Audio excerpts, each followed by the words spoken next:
Bonjour, bonjour, alors je reviens aujourd'hui pour comment dire vous lire des extraits, puisque on m'a posé la question, voilà, quand est-ce que tu vas vraiment éditer. Je suis en train de réfléchir maintenant, peut-être pour me tourner dans un premier temps vers l'auto-édition. Je dois aussi avoir un peu de temps parce que c'est pas toujours évident de...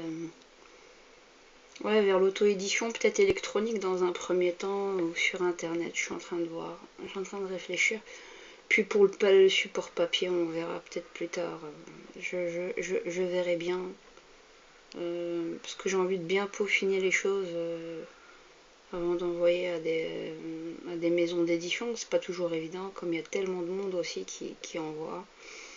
Et voilà, pour le partage, moi je m'en fous, hein. Ouais, droit d'auteur c'est important, on est bien d'accord, mais le but aussi c'est de faire réfléchir les gens, et que les musulmans, et notamment nos imams et nos ayatollahs, sachent ce qu'on a à leur dire, parce qu'on nous a assez dosé quand même depuis des siècles, mais depuis des années. Et là aujourd'hui, je vraiment dans l'inquisition islamique. Moi je suis pour le juste milieu, mais de nos jours, parce que les femmes ne parlent pas assez aussi, hein. Et puis c'est pas à elles qu'on donne le micro, on devrait poser la question à M. Bernard Cazeneuve en France. Et en Belgique aussi, avec le... Comment ça s'appelle, avec les musulmans de Belgique, notamment ouais, l'EMB, l'exécutif des musulmans de Belgique. Combien il y a de femmes chez eux qui ne prennent pas comme des potiches ou comme des alibis, parlent pour nous, enfin voilà quoi, il y a plein de choses à dire. Donc je vais vous lire un peu, comme ça, en direct, comme ça,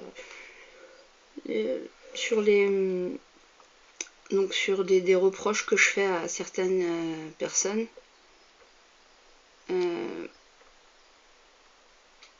Voilà, donc par rapport... ouais, c'est une satire. Mais je parle un peu des pervers narcissiques, donc dans la communauté musulmane et parmi les imams et les prédicateurs. Et donc voilà, donc je vais lire. Ça fait longtemps que j'ai pas relu ce chapitre, mais à l'état brut. Après on verra si on fera des petites modifications. Vous auriez donc des privilèges parce qu'imam. De plus, je vous conseillerais de ranger vos yeux qui roulent comme des billes. Les femmes ne sont pas coupables de la tentation si elles sont belles avec leur chevelure. Vous vous êtes trompé de religion, ce n'était pas le bon livre. Dieu nous a créés à son image. Si cette image vous choque, suicidez-vous et arrêtez de faire chier le monde. Vous avez simplement un problème de géolocalisation anatomique. D'ailleurs, c'est vous les pervers et ce sont les femmes qui devraient faire l'effort. La décence est valable pour tout un chacun, mais nous n'avons pas le même référentiel si vous dites que les cheveux font partie de la nudité. Vous nous encensez par votre propagande d'homme frustré, qui allie la beauté unique de la femme à ses cheveux et en véhiculant l'idée toujours misogyne, qui ne vous lâche jamais, qu'elle serait le joujou des ultra-libéraux. Je ne serai le joujou de personne. La beauté de la femme, et qui fait aussi tout son charme comparé aux femmes que vous souhaiteriez rendre comme des serpillères, réside notamment dans sa propension à vous envoyer vous faire voir. La résistance vous excite, la soumission de la femme vous pousse à aller chercher à butiner ailleurs en prenant une deuxième épouse. Alors bras d'honneur à toi et le kleps de Mehdi Kabir Ta'al Khala. Mehdi Kabir, je vous enverrai un manuel pour faire jouir votre femme. Vous puez du bec même en vidéo. Un clodo en moins sur le dos, lécheur d'orteils de l'Arabie Saoudite. Non, moi madame, Masha'Allah. Non, moi pas madame, Masha'Allah. Madame Yabon, fière et debout, sale trou du cul. Il y a encore vos clones à Bruxelles. Si certains continuent de l'écouter, celui-là, ces personnes risquent de se clochardiser autant que lui. Coupable d'être des femmes, coupable d'être avec des cheveux, d'être jolies, pendant que les autres regardent et exigent. Baissez le regard ou crevez-vous les yeux. Baisser le regard ne veut pas dire regarder au sol, blaireau. Regardez-moi dans les yeux quand je te parle, mais regarde-moi avec une saine intention. Mes insultes sont à la hauteur de votre blabla qui couvre et endort l'intelligence des fidèles. Vous avez besoin de vous faire gifler par les femmes pour vous réveiller de votre coma. Vous avez besoin d'électrochocs pour vous réveiller.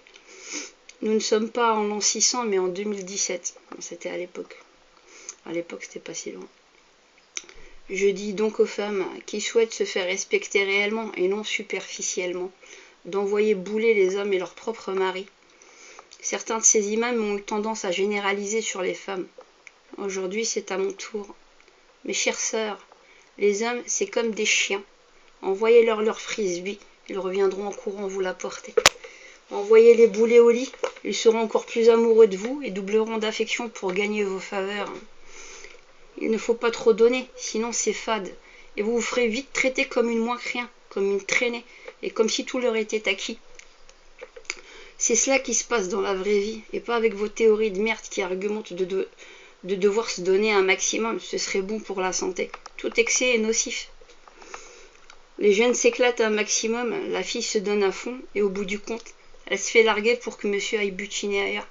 Mariés ou pas, c'est la même logique, sauf qu'ils vont venir nous baratiner avec la licéité de la polygamie pour accéder au vagabondage sexuel halal. Faire l'amour, ou plutôt un autre terme pour être plus précise, est devenu quelque chose de mécanique. L'amour est bien plus noble, mais ce n'est pas donné au premier trou du qui d'y accéder. C'est un comportement de respect de sa femme au quotidien qui le fera accéder. Un acte d'une fois par semaine n'est pas de l'abstinence, mais une régulation saine. Pour les plus cons, cela peut durer des mois, avant d'obtenir les faveurs de leur femme. Ne pas faire l'amour souvent n'est pas anormal, pour ceux qui nous rabâchent comme des hystériques que cela serait inconcevable, voire pathologique.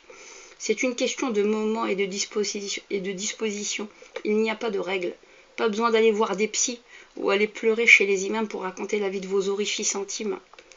Genre, avec une promulgation de fatwa et l'arsenal de hadith traînant dans vos poches, vous nous ferez écarter les jambes en nous sortant même que ce serait pour la cause de l'islam.